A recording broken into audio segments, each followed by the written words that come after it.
시청자 여러분 안녕하십니까. 집중진단 제주 김익태입니다. 지방선거가 이제 56일 앞으로 다가왔습니다. 아직 정당 후보도 정해지지 않았죠. 지금 거론되는 후보들이 어떤 소신을 갖고 있는지 유권자들의 궁금증만 커지고 있습니다. KBS는 여러분들의 궁금증을 조금이라도 풀어드리기 위해서 제주도지사 후보로 거론되는 분들을 한자리에 초청했습니다. 민주당과 국민의힘 그리고 제3정당의 후보군 가운데 지난 2월 KBS 여론조사의 지지율 순위를 초청 기준으로 삼았습니다. 각 정당 후보들에게 지지율 순위에 따라 제안했고 상위 후보가 거부하면 그 다음 순위 후보를 섭외했다는 점 먼저 밝혀드립니다. 그럼 오늘 토론에 참여할 세 분을 소개해드리겠습니다. 민주당에선 김태석 전 제주도의 의장 나오셨습니다. 안녕하십니까? 안녕하십니까. 김태석입니다. 도지사 예비 후보로 등록하셨죠? 네네, 그렇습니다. 왜 출마를 결심하셨습니까? 세 번의 의원직을 하면서 느낀 것은 그렇습니다. 제주도가 너무 앞만 보고 달려가고 있고 지금 앞도 옆도 보고 또 좌우를 살펴보고 뒤도 돌아봐야 되는데 오로지 직전 일변도의 제주도 성장이 개발이 올바른 방향인가 하는 것에 대해 의심을 품게 되었습니다. 예, 고맙습니다. 다음 국민의힘에선 현재 대통령직 인수위원회 기획조정분과의 자문위원을 맡고 있습니다. 고경실 전 제주시장 나오셨습니다. 안녕하십니까? 네, 안녕하십니까. 자, 국민의힘이 오늘 시도지사 후보 추천 신청을 마감했습니다. 등록하셨습니까? 네, 등록하지 못했습니다. 우리 국민의힘도 젊은 인재들이 좀 등록을 많이 하고 있어서 저희 정책과 그분들의 정책이 거의 동일시되는 부분이 많아서 제가 그분들을 후원하고 지원함으로써 국민의힘이 반드시 도지사에 당선될 수 있도록 하는데 제가 일조를 하겠다 이런 생각을 갖고 있습니다. 고맙습니다. 자, 제3정당 중에서 고병수 전 정의당 제주도당 위원장 나오셨습니다. 안녕하십니까? 안녕하십니까. 자, 박찬식 예비후보와 진보진영 단일화 약속하셨죠? 어떻게 진행되고 있습니까?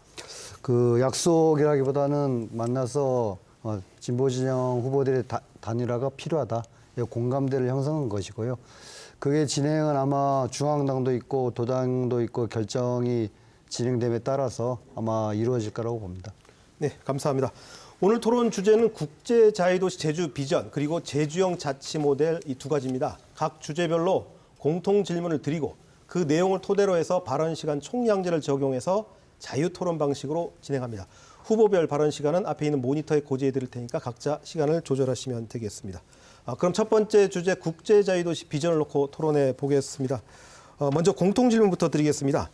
지난 20년간 제주 사회를 규정해온 이 국제자유도시 비전 여전히 유효하다고 생각하십니까? 40초씩 답변 시간 드리겠습니다. 김태석 예비후보 먼저 시작하시죠. 예, 우리가 비전을 발표하고 정책을 얘기할 때 가장 중시되는 것은 그 정책이 누구를 위하고 무엇을 위한 것인가에 대한 답변을 해야 됩니다. 즉 국제자유도시가 제주도와 제주도민을 위한 것인가 이거에 대한 답변을 해야 되는데 그렇지 못해 왔습니다. 따라서 이러한 게 계속 수정되어 왔고 그런 차원에서 본다면 이번 국제자유도시 비전은 어떤 여러 가지 방향이라든지 궤도 수정을 해야 되는 것이 맞다고 저는 생각하고 있습니다. 네, 고맙습니다. 다음 고경실 자문위원 역시 40초입니다. 그 사람이나 우리 법인격을 갖고 있는 자치단체나 국가나 모두가 어떤 비전이나 목표가 있어서 방향을 가지고 진행을 발전을 해나가게 됩니다. 그래서 우리 제주도도 그동안 한 20년 동안 국제자유도시라는 비전을 가지고 발전이 되어 와 있는데 사회 현상의 변화와 여러 가지 환경이 달라짐으로써 거기 부분적 보수 절차를 거칠 수밖에는 없다고 저도 그렇게 생각을 하는데 최근에 3차 국제자유도시 계획을 보면은 환경을 붙여가지고 종전에 물량적 발전만 얘기하다가 이제는 환경과 물량적 발전을 조화를 이루겠다고 하는 의지를 도정의 계획이 반영을 하고 있습니다. 네, 고맙습니다. 예. 고병수 전 위원장에게도 40초 드리겠습니다. 그 국제자유도시란 거는 그 당시 그 시대적 그 흐름, 돈을 중심으로 자본을 중심으로 한 시대적 흐름에서 만들어진 것입니다. 이미 2008년 리만 브라더스 사태라서 전 세계를 공황에 빠뜨린 그런 사태가 있던 것처럼 그 이념이 이제는 무너졌거든요. 그래서 제주특별자치도법에서도 신자유주의에 대한 내용, 그러니까 제주국제자유도시는 없어져야 되고 제주국제자유도시 개발센터도 없어져야 되고 새로운 모습으로 바꿔져야 된다고 생각합니다. 제주국제자유도시 내용에는 제주를 환경을 지키고 그다음에 복리 증진과 친환경 이런 내용들이 들어 있습니다. 네, 하나도 보지 못했거든요. 자, 지금부터는 자유롭게 토론하시면 되는데요. 여러분 세 분의 의견을 들어보면 조금 그 결이 다르다는 걸 조금 느끼셨을 겁니다. 자, 각 후보별로 발언 시간을 6분씩 드리겠습니다. 이게 6분을 자유롭게 활용하시면 됩니다. 누가 먼저 하실까요? 제가 예, 하십시오. 그 21세기를 들어서면서 산업혁명 시대를 넘어서면서 이제 정보통신 그리고 물질적 발전은 유통을 중심으로 한 세상이 되고 있습니다. 뭐 아프리카에서 생산된 물질이 우리 제주에서 먹을 수 있고 유럽에서 생산된 상품들이 하루아침에 미국으로 가고 뭐 중국에서 생산된 물질들이 뭐 미국으로 가고 이렇게 그 유통 중심 사회가 형성이 되고 있는데 그 유통의 근간은 국제 자유도시를 의미합니다. 그 속에 있는 그 소프트한 내용들을 국제자유도시 3차 계획 내용만 보면은 뭐 거기 정주 여건이라든가 친환경 문제라든가 여러 가지 문제들이 거기 내포되고 있습니다. 그거를 어떻게 실천할 것이냐 하는 문제가 가장 중요하다고 저는 생각을 합니다. 그래서 지방선거에 누구를 도민들이 선택할 것이냐가 중요하다. 어떻든 정책 철학과 그분이 이 리더력을 갖고 있는가가 그 제도를 어떻게 운영하느냐에 따라서 그 지역사회의 발전을 이끌어낼 수도 있고 퇴보시킬 수도 있다는 겁니다. 우리가 20년간 그동안 특별자치까지 만들어가면서 국제자유도시를 성공적으로 이끌어 나가겠다고 하던 그런 의지에서 지금 환경 번화에 따른 여러 가지 여건들을 추가로 감안하면서 국제자유도시라고 하는 그 완성도를 향해 나는 가야 된다고 보는 거죠. 네. 그래서 제주도가 앞으로 10년, 20년, 100년이 됐을 때 과연 세계의 중심의 흐름에 어떻게 뒤따라갈 것인가 하는 그런 측면들을 우리가 가까이 들여다보면 이러한 국제자유도시라고 하는 비전이 단순하게 구후성으로 가지 말고 이걸 소프트웨어 프로그램을 꾸준하게 발전시킴으로써 이러한 문제들이 정말 지역 사회의 발전을 이끌어내는 그러한 노력을 해야 된다. 네.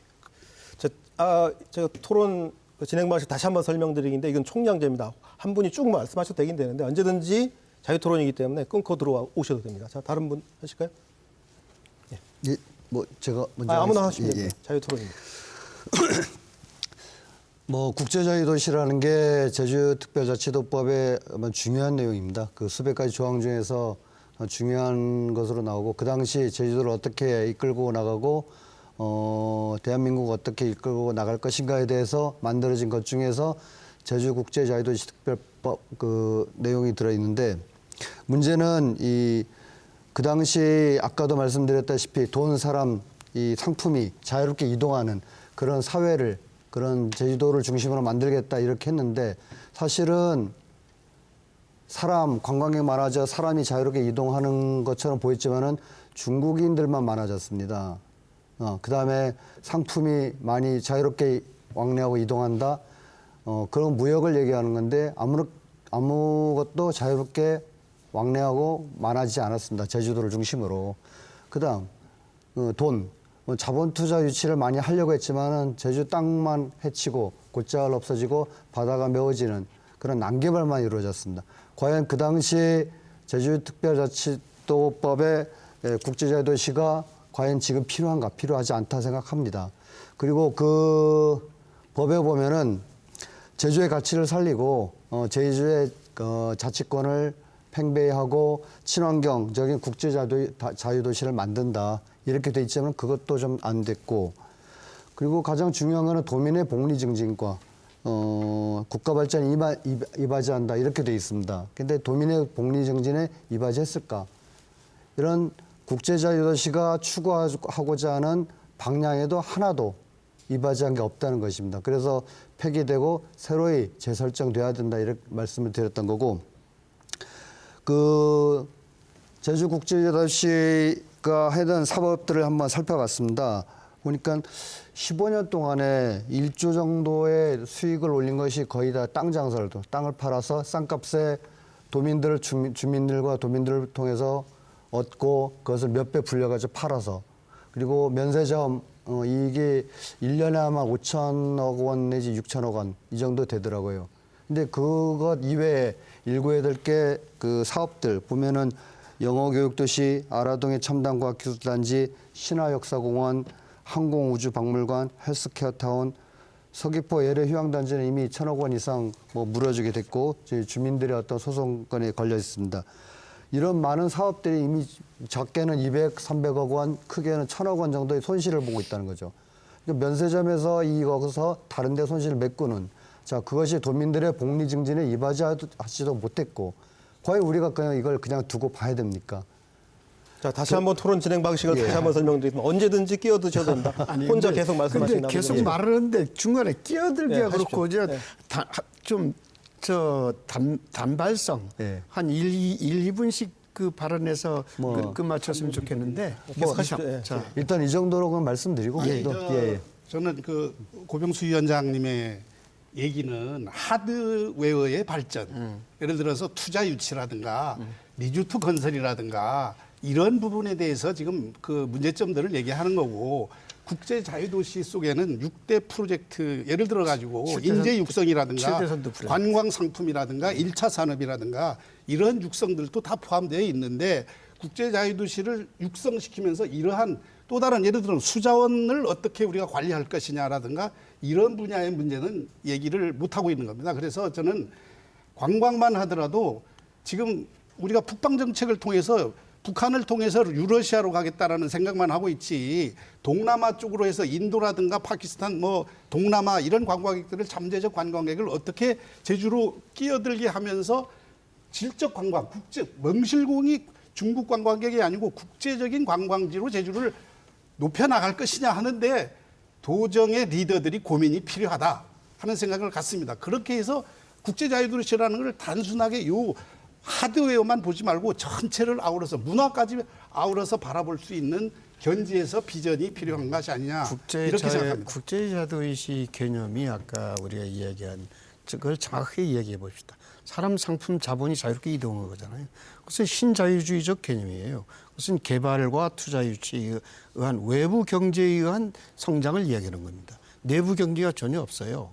전혀 없다 그러면 좀 실례된 얘기지만 그렇다면 지금 현재 우리 코로나 시대에 와가지고 내부 경제가 없으니까 제주 지역 경제가 최악으로 좀 떨어졌잖아요. 관광이란 게 말이죠. 관광이란 게 외부 경제에 가장 취약합니다. 왜 취약하느냐? 우리가 관광을 볼 때 사드 문제 나오니까 어땠습니까? 중국인 관광이 끊어졌죠. 코로나 바이러스니까 외래 관광이 끊어졌죠. 다음 또 외부 경제 또 취약한 게 경제 그 향방에 따라서 또 경제가 어려우면 또 관광이 안 옵니다. 이것이 3대 과제예요. 그럼 제주도가 이것을 극복할 수 있느냐? 못해요. 국제적인 관계이기 때문에. 그럼 내부 경제에 더욱더 치중해야 됩니다. 지금 제가 조사한 바에 의하면은 그나마 지금 제주도가 개인소득이라든지 이런 게 전국 상위권에 들어있는 게 1차 산업이 지금 존재하기 때문이에요. 관광객 서비스 산업은 전부 지금 폭망의 경제 지경이 이렇지 않습니까? 그래서 국제자유도시가 과연 아까 제가 서두에서 누구를 위하고 무엇을 위한 것이냐 답변을 해야 되는데 지금 관광객이 2005년도에 500만, 2013년도에 1000만, 2016년도에 1500만. 과연 그런 그 양적 팽창에 대해서 양적 팽창만큼 도민의 삶이 좋아졌는가?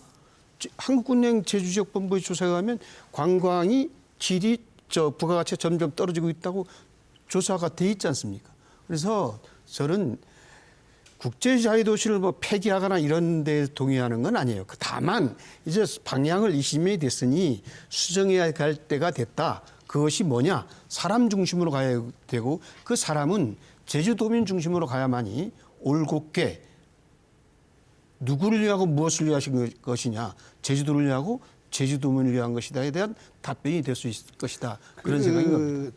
김태덕 기자님께서 말씀하시는 그 국제자유도시면 외부 지향적 경제 물량 이런 측면을 강조하고 계신데 저희 그 당초 국제자유도시 프로젝트 보면 핵심 프로젝트 6대 프로젝트 중 하나가 1차 산업입니다.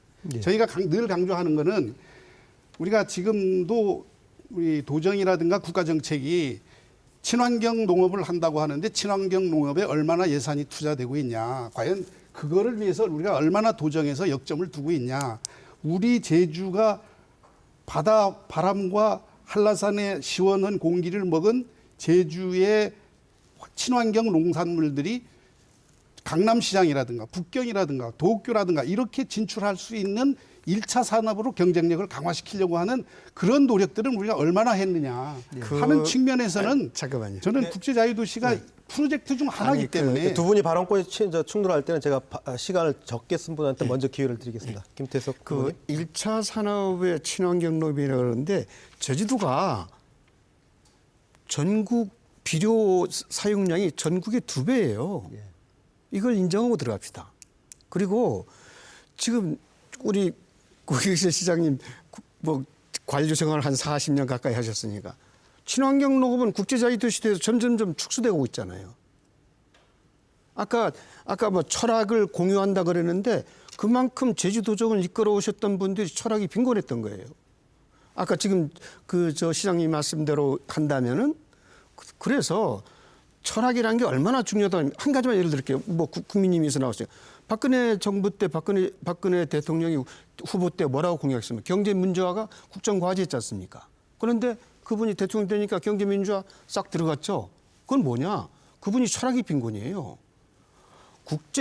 계획만 있고 실천이 없는 그러한 것은 사상 누각이지 않습니까? 그래서 제가 지금 드리고 싶은 얘기는 그러한 모든 것이 어떤 비전으로 이상도 좋지만 그것을 실천을 담보할 수 있는 그러한 철학을 가진 사람, 아까 우리 시장님 철학이라고 얘기했지 않습니까?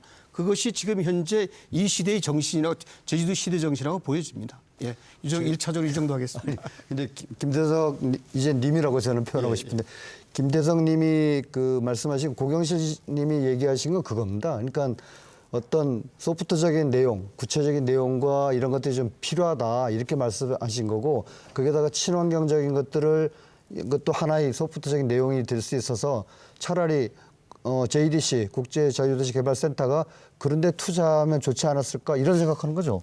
예, 그거기 때문에 지금 그 JDC가 하는 것들이 제가 생각해 보면은 국토교통부 산하지 않습니까? 그리고 공기업이지 않습니까?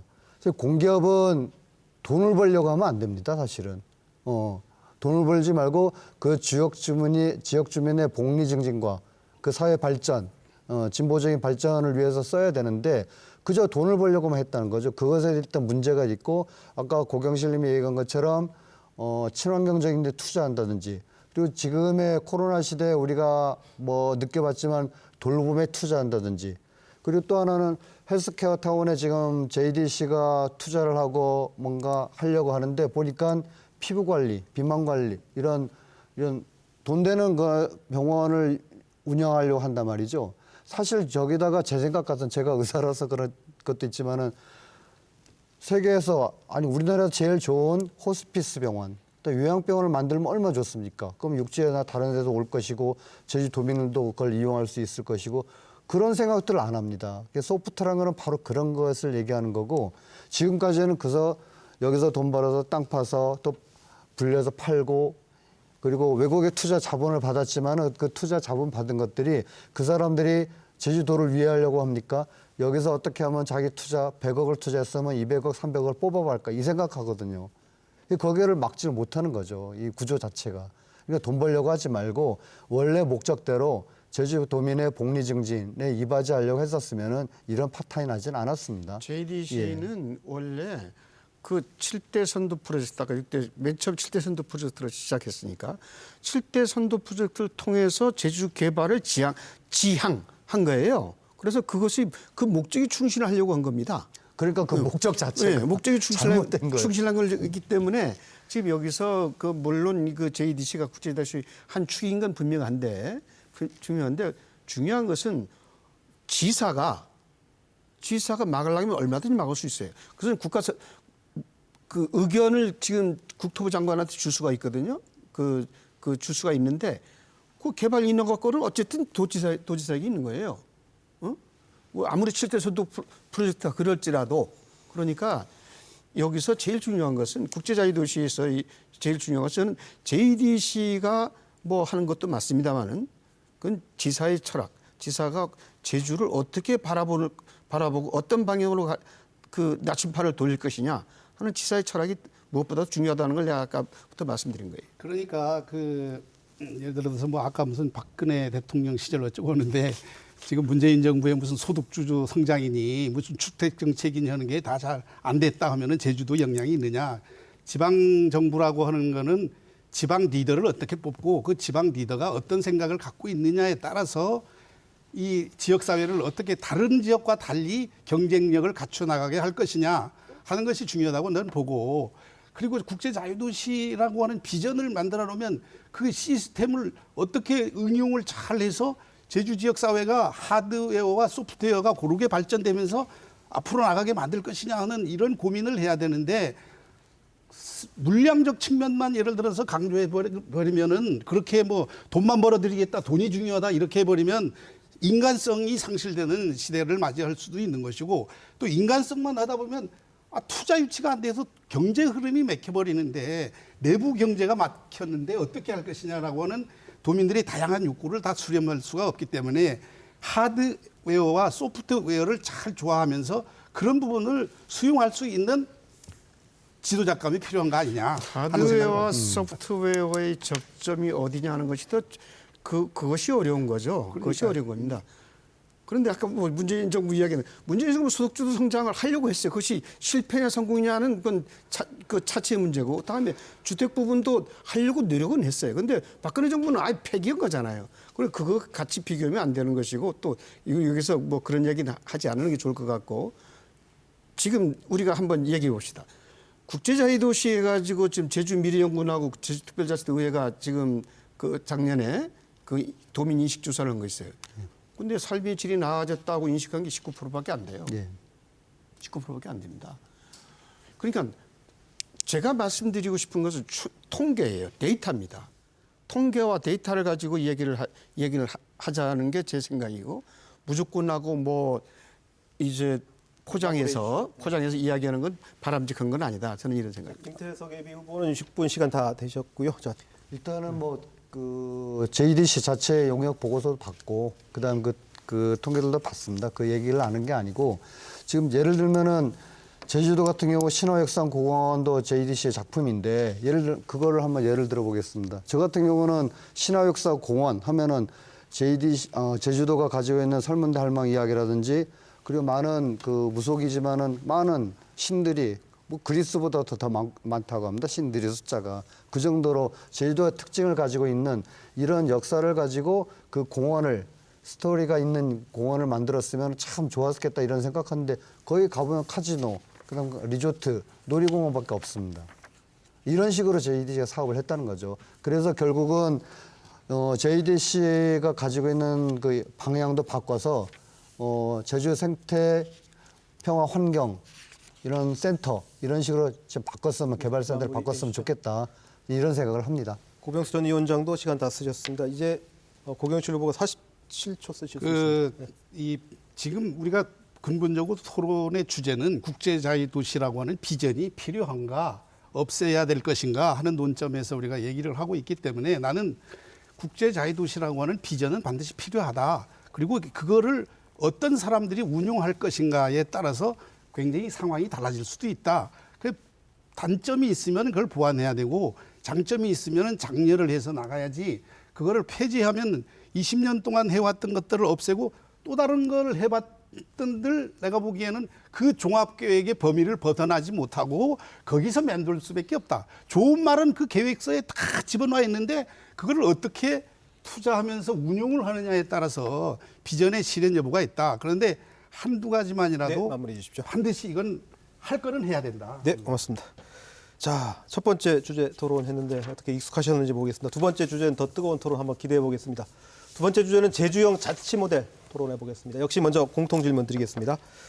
특별자치도 출범과 함께 기초자치단체를 폐지한 데 대해서 어떻게 평가하십니까? 40초씩 답변 시간 드리겠습니다. 이번엔 고경실 자문위원부터 시작하시죠. 당시에 우리 제주 상황은 관광객이 400만, 500만을 넘어가지 못해서 굉장히 힘들었습니다. IMF가 넘어가면서 경제가 일어서려고 굉장히 힘들었고, 우리가 감귤박물관을 제주시에도 하나 만들고 서귀포도 하나 만들고 북군에도 하나 만들고 이런 식으로 중북 투자되는 부분들을 제주 지역에서는 단일화해서 투자를 하면 투자의 효율성도 가져올 수 있고 그리고 어떠한 그 투자 유치의 절박성을 요구하는 시대였기 때문에 그런 절차 면에서도 단순하고 효율적으로 운영할 수 있다. 이런 차원에서 특별자치도라고 하는 제도가 생겨난 거고 특별자치도는 국제자유도시를 네, 어떻게 마무리해 주시죠. 성공적으로 만들 수 있을까 하는 측면에서 이게 시작이 됐던 겁니다. 네, 고맙습니다. 고병수 전 위원장 40초 드리겠습니다. 그 제주특별자치도법에도 있습니다. 그 완전한 자치를 뭐 실현한다 했는데 그리고 문재인 정부에서도 그 지방자치를 활성화시킨다고 했는데 계속 진도가 나가지 못했죠.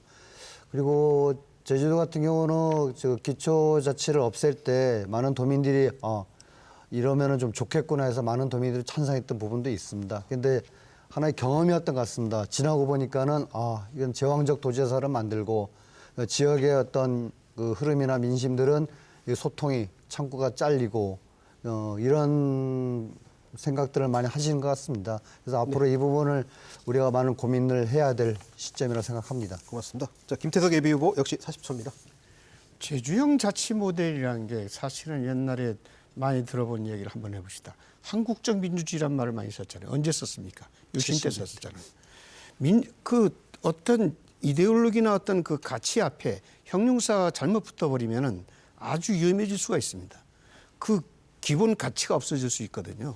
그때 뭐 고경실 시장님도 그때 계셨지만은 그때 그 혁신안과 점진안이었어요. 단층제로 가는 건 혁신안이고 그다음에 기초자치단을 나누는 건 점진안이에요. 도민들이 그 단어부터가 혁신안을 더 선호할 수밖에 없어요. 네, 알겠습니다. 이런 점에서 그 제주형 마무리 자치 주시죠. 모델은 문제가 있었다는 걸 말씀드리고 싶습니다. 자, 지금부터는 마찬가지 같은 방식으로 자유롭게 토론하시면 됩니다. 제주형 자치 모델을 놓고 각 후보별로 이번에 발언 시간 6분씩 드리겠습니다. 누가 먼저 하실까요? 제가 먼저. 예, 하십시오. 앞서 말씀드렸듯이 지나고 보니까는 뭔가 좀 잘못됐다. 과거의 형태든 새로운 형태든 이제 돌아가야겠다 이런 생각들을 도민들이 많이 하는 것 같습니다. 여러 통계에서도 보듯이 그 자치가 완성된다는 것은 크게 두 가지 측면에서 이루어진다고 봅니다. 하나는 행정의 자치가 완성돼야 되고 두 번째는 우리가 좀 간과하기 쉬운데 재정의 자치가 이루어진다고 생각합니다. 행정자치 같은 경우는 흔히 행정시장 직선제라든지 이것만 생각하기 쉬운데 지금은 도민들이 어떤 결정을 하지 못했지만은 읍면동 자치까지도 위원장도 도민들이 다 뽑는 그런 것까지도 생각해야 되고 의회 구성, 제주시 의회 또 읍면동 의회 이런 것까지도 우리가 앞으로 바라봐야 된다. 지금 당장 결정하자는 건 아닙니다. 제주 행정시장 직선제부터 시작해서 제주시 의회를 서귀포시 의회를 활성화시키고 그다음 점차적으로 풀뿌리 민주주의, 풀뿌리 기본 자치까지 갈 수 있도록 해야 된다 이런 생각을 합니다. 두 번째는 그 내용이 있습니다. 지금 그 제주특별법 8조에 보면은 행정안전부 장관이 주민투표 권한을 제주도 가지고 있는데 이걸 제주도지사에게 이양하는 게 맞지 않는가 이런 내용들을 좀 생각도 하는 거 있고 그 다음에 그 주민자치센터가 지금 어느 정도 좀 이전에 비해서 좀 활성화되긴 하는데 그 구성원들을 청년이라든지 여성들에게 한 2분의 1 정도 할당하는 그런 방식도 우리가 채택했으면 좋겠다 이런 생각들을 해봅니다. 우리가 이제는 좀 젊어져야 됩니다. 그런 생각들을 하고 그다음에 세 번째로는 이 지역 자치의 직접 민주주의 요소가 확대돼야 되겠다. 우리가 지금 주민소환제, 주민투표제, 그다음 주민 참여 예산에도 주민들이 참여하고 있습니다. 근데 아주 좀 문제가 조금 있긴 하지만은 거기에다가 주민 발안제, 즉 뭐 제주도 조례에 대해서 만들고 개정하고 폐기하고 이런 것들도 주민들이 참여할 수 있도록 지금 주민 발안제라는 게 없습니다. 그래서 그런 것들까지 형식과 내용이 완전히 됐을 때 진정한 주민자치가 완성되는 게 아닌가 생각됩니다. 그리고 두 번째 주민자치 완성은 그런 그 자치 행정뿐만이 아니고 재정의 자치도 필요합니다. 혼자 다 특별법에서는 말씀하시겠습니까? 시간 조절하시는 게 좋지 예, 않을까요? 예, 알겠습니다. 예. 이걸로 그 특별법에 보면은 자치재정권을 가지도록 되었지만은 매 제주에서 거치는 국세가 한 5천억 원 정도 됩니다. 근데 그중 뭐 거의 제가 자료 조사한 걸로 보면은 거의 다 한 푼도 제주도 지방세로 들어오지 않는다고 합니다. 이런 것들이 제주도로 인입될 수 있도록 하는 것, 그걸 통해서 재정자치를 이룰 수 있는 것, 이런 것들도 되게 중요한 그 내용이라고 봅니다. 되게 이 정도로 좀 마무리를 해보겠습니다. 그 고병수 위원장의 이해를 돕기 위해서 국세를 걷어들이는 대신에 우리가 균특회계라고 해가지고 그 국가에서 지원되는 게 또 있거든요. 그래서 그건 또 도지사의 자율적 정책 결정에 의해서 그 재정을 쓸 수 있도록 이렇게 재량 권한을 정부에서 많이 이양을 해주긴 하는데 우리의 그 경제적 용량이 한계 때문에 지금 우리가 재정 독립을 한다고 하더라도 우리가 그만큼 우리 능력껏 운영이 되겠느냐 하는 측면은 굉장히 그 심각하게 고려를 해봐야 될 부분이고 그런 재정권이 독립이라든가 이런 부분을 감안해서 분권 문제가 깊숙이 논의되었을 때 제대로 된 분권이 될 수 있다 하는 생각을 저도 하고 있습니다. 경제적, 제가 좀 끼어들었죠. 경제적 용량하고 그럼 쓰임새가 없다는 얘기입니까? 아니 경제 용량이 예, 예. 우리가 예를 들어서 뭐 국세를 받건 지방세를 받건 우리의 독립 재정이 운영될 만한 수준으로 우리가 성장을 해야 된다 하는 얘기를 하는 거죠. 쓰임새 같은 건 되게 많을 텐데.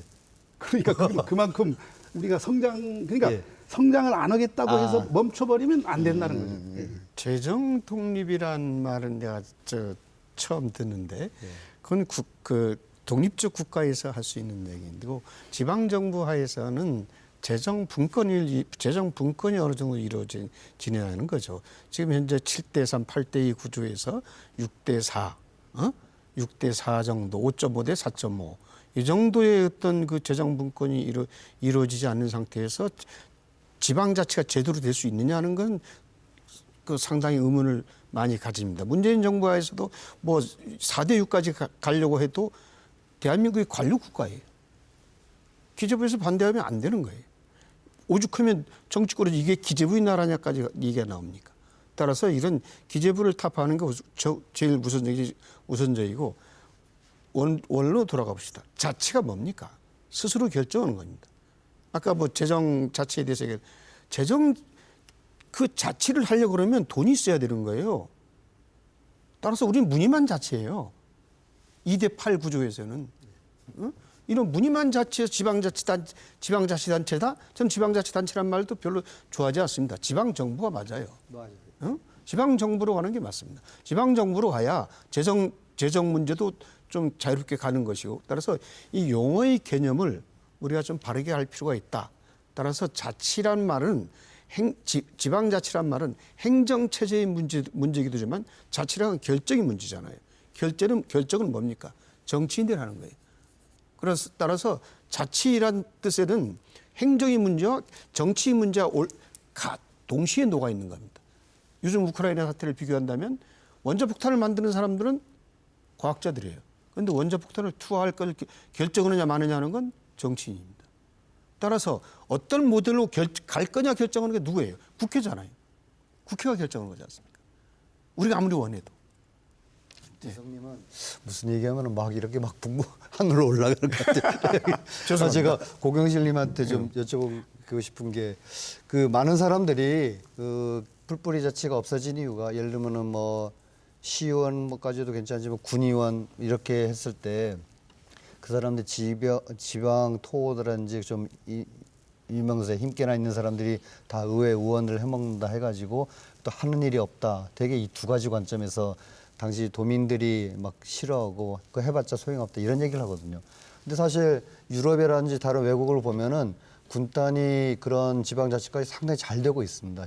군정부, 군지방정부라고 해서 잘 되고 있는데 우리도 결국 시간이 지나면 결국 잘 되지 않을 건가? 뭐 경험과 좀 잘못된 것들을 고치고 이렇게 시간이 지나면 그런 생각을 좀 해보는데 너무 빨리 없앴다. 뭐 유신 때 없어지기도 했지만은 제주도 같은 경우도 너무 빨리 없앴다는 생각이 나는데 제가 공경실님에게 질문하고 싶은 거는 뭐 제주시장만 가지고 예를 들면은 시장 같은 경우는 행정시장 직선제 찬성하시잖아요. 예. 근데 시장으로서 그 예를 들면 도지사가 지목하고 했을 때 상당히 많은 한계가 있었죠. 그것이 궁금합니다.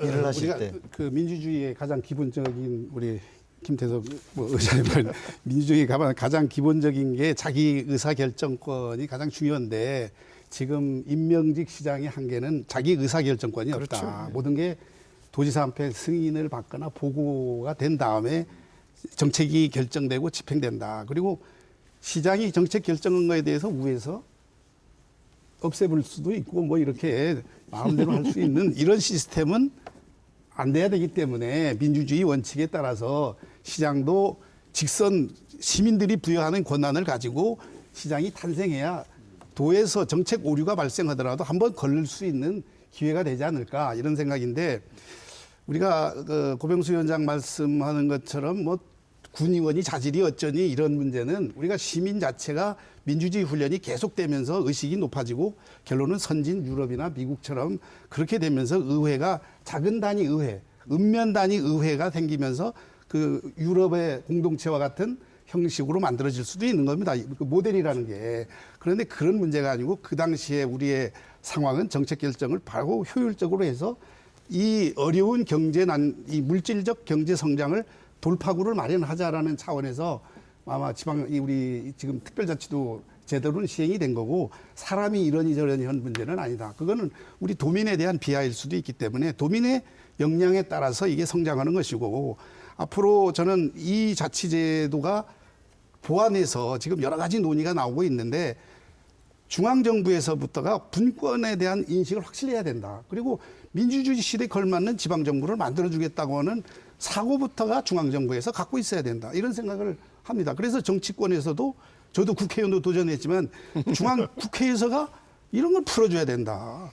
그래야 우리가 세제 개편이라든가 이런 거를 통해서 지방정부가 어떻게 운영을 해나가고 우리가 어떤 비전을 지려지키고 하는 것이 우리 스스로 결정이 되도록 해줘야 되는데 국가체제가 자기네는 가질 건 다 가지고 우리는 중앙정부에 가서 하소연을 해야 겨우 권한 하나 둘 뭐 이렇게 주는데 중요한 권한은 안 내려오고 그냥 껍데기만 내려오면 그게 무슨 민주주의가 되고 지방정부가 분권이 제대로 되느냐. 이런 부분은 굉장히 심각한 수준의 우리나라에도 지금 짚고 넘어가야 될 문제다. 이렇게 저는 진단을 하고 있습니다. 정치는 현실이 문제잖아요. 물론 가능성이 예술이라고도 합니다. 뭐 모든 게 가능하게. 그 유승민 지금 경기도지사 그 양반도 원내대표 때 그 사임할 때 이런 말씀하잖아요. 사회 변혁을 가장 빨리 일으킬 수 있는 게 정치라 가지고 그 정치에 참여했다. 그것은 가능성이 예술입니다. 그러나 또한 정치는 현실이에요. 어쩔 수 없는 현실일 수도 있어요.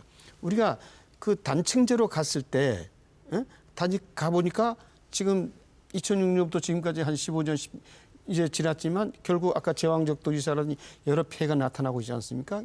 결국 이제 그거를 이제 기초의회를 부활하는 게 제일 이상적일 수도 있겠죠. 하지만 아까 내가 현실이라고 말씀드린 그겁니다.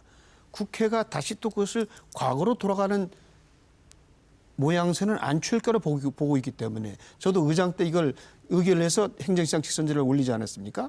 그렇기 때문에 현실적인 문제 그 최선이 안 됐을 때 차선이 뭐냐? 그래서 행정시장 직선제로 가려고 했던 거예요. 그러면 아까 우리 고경실 시장님이 말씀하셨듯이 뭐 시에서 했던 거 도에서 폐기될 수 있다는 거 했지만 4년제 제주 시민이 선택한 제주시장이라면은 지사와 맞설 수도 있어요. 그리고 기초의회도 꼭 구성 안 해도 됩니다. 거기 행정시 상임위원회를 두면 돼요.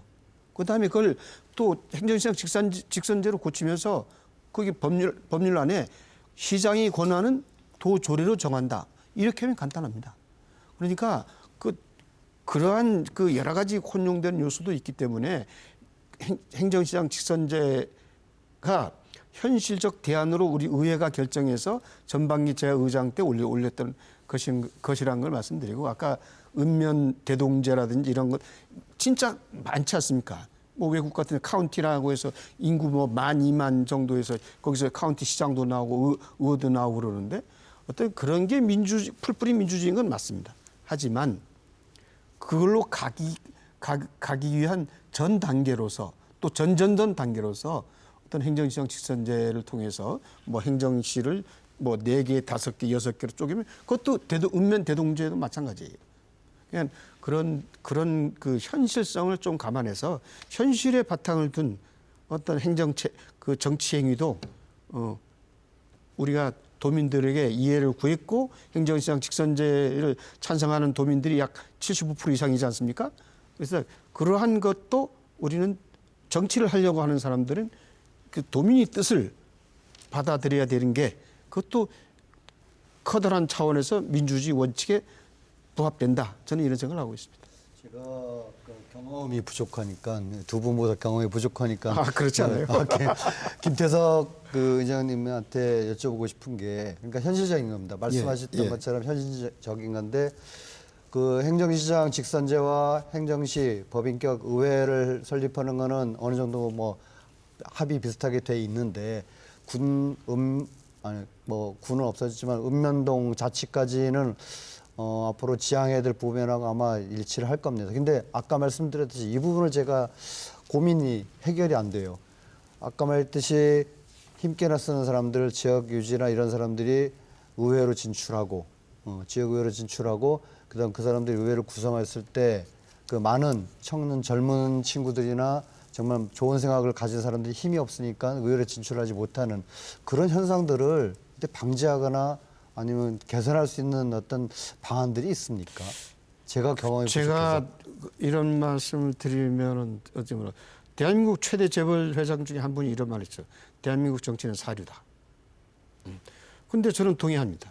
근데 그 사료를 만든 사람이 누구죠? 그 사료를 만든 사람이 누구냐는 거예요. 따라서 사료의 정치인들을 만들어 놨을 때 사료 정치밖에 못 하는 거예요. 그 우리가 100년을 기다려야 되나요? 네, 그러니까 제가 제일 지금 항상 의장 때부터 이야기했던 건데 참여를 통한 정치 개혁. 지역 주민들이 진짜 정치를 참여해서 이거 바꿔야 되겠다. 이 사람이 안 되면 이 사람을 바꿔야 된다. 이러한 참여를 통한 정치 개혁 이것이 가장 중요한 정치 발전 요소고 아까 우리 고병수 위원장님이 이야기하시는 그러한 정치를 몇 단계 업시킬 수 있는 그러한 요소라는 걸 제가 말씀드리고 싶습니다.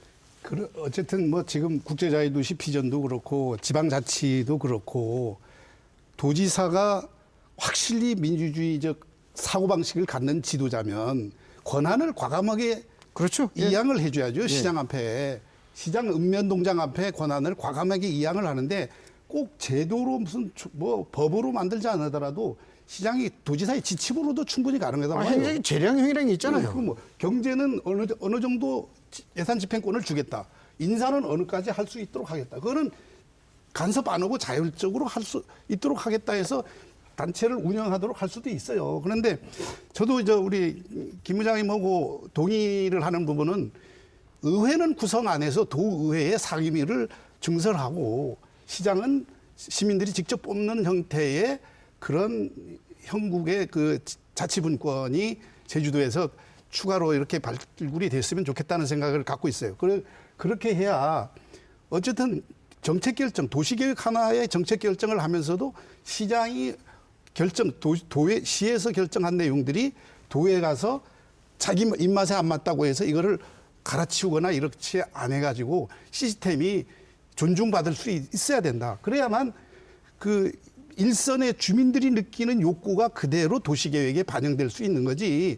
우에서 중앙정부에서 한다거나 도정부에서 하는 것이 일선 읍면동장이나 시장이 하는 거하고는 피부적으로 다를 경우가 많기 때문에 그런 부분에 대해서는 자치분권을 만들 때 굉장히 중요시하게 달아들 요인들이 아닌가 이렇게 생각을 합니다. 우리 시장님이 시장 시절에 상당히 불만이 많았었단 말인데. 자, 김태석 후보는 지금 시간 다 쓰셨고요. 아, 자, 예. 고병수 후보 20초 남았습니다. 그리고 고경실 후보 50초 남았습니다. 고경실 시장님 당시 도지사가 누구셨지? 막 힘들었던 것 같습니다. 예, 제 고민은 그렇습니다. 일단 행정시장 직선제와 시의회 구성, 그다음 그 이후에 뭐 읍면동 지방자치까지는 도민들의 뜻을 좀 받아가고 상황을 봐가면서 계속 진행을 해야 된다. 저는 주민자치, 행정주민자치에 대해서는 그렇게 생각합니다. 네, 고병수 후보 끝나셨고 뭐 제가 그렇게 얘기했다고 해서 그 당시에 불만을 얘기하는 게 아니고 지금 그 주민들이나 이런 많은 지역 분들을 만나보면 그런 요인들이 굉장히 거론되는 경우가 많은데, 예를 들어서 제가 시장을 할 때의 읍면동 그 지역 대표들하고 이제 건의를 다 받아들이지 않습니까? 그거를 지금 제주도에 정책 건의를 해서 기재부에서 중앙정부에서 예산 반영이 되느냐 안 되느냐에 따라서 정책이 살아나고 죽느냐와 마찬가지로 제주시나 서귀포시장이 건의한 내용이 도의 예산과에서 정리가 되고 살아나지 않으면 아무리 내가 그 시민들하고 약속을 하더라도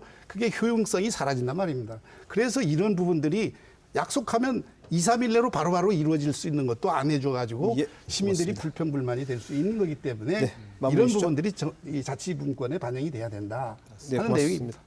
자, 이제 마무리할 시간입니다. 마지막 발언 시간으로 30초씩 드리겠습니다. 고병수 전 위원장부터 시작하시죠.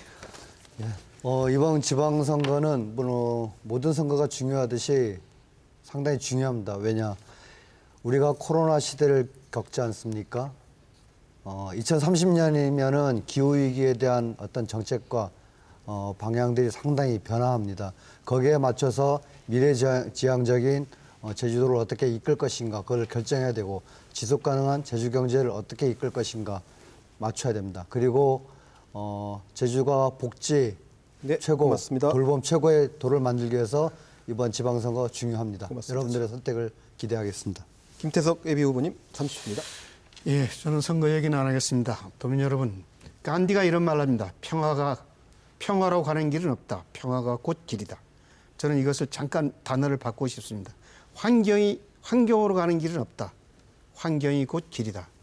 도민 여러분, 제주도를 세계인이 보물섬으로 여기고 있습니다. 진짜 우리가 제주를 보물섬으로 여기는 거 맞습니까? 우리는 이 땅을 미래 세대에게 올곧게 돌려줘야 될 의무가 있습니다. 그것이 우리 의무라고 생각합니다. 네, 고맙습니다. 여러분들 생각은 어떻습니까? 고맙습니다. 자, 고경실 자문위원님 여기 30초입니다. 예, 우리 제주도는 그동안 환경을 가지고 먹고 살아왔다고 해도 과언이 아닙니다. 그래서 이제는 인문 자원이 들어서야 됩니다. 그래서 역사와 미래를 만들어 나가는 그런 제주도가 돼야 되고, 그렇게 해서 인문 자원과 자원이 이렇게 조화로운 제주도를 만들어 가야 됩니다. 그러한 안목을 가진 지도자가 과연 누구냐. 그리고 얼마 전에 윤석열 대통령이 이제 당선자가 되었습니다. 앞으로 네, 정부와 마무리해 주시죠. 밀접하게 연결을 하면서 미래를 열어나가는 후보자가 누군가를 이번 선거에서 선택하셔야 됩니다. 네, 세 분 오늘 토론 뜨거웠습니다. 수고하셨습니다. 자, 시청자 여러분, 오늘 토론 어떻게 보셨습니까? 토론으로 세상은 바뀌지 않습니다. 하지만 토론 없이 바꿀 수 있는 세상은 없죠. KBS 토론 프로그램의 좌우명 가운데 하나인데요. 세상을 바꾸기 위해 자신을 희생하려는 정치인이라면 토론 참여를 놓고 정치적 유불리를 따져서는 안 될 겁니다. KBS는 50여일 남은 지방선거까지 유권자 여러분들이 직접 보고 직접 판단할 수 있도록 토론의 장을 최대한 열어보겠습니다. 오늘도 끝까지 시청해주신 여러분께 감사드립니다. 다음 주에 뵙겠습니다.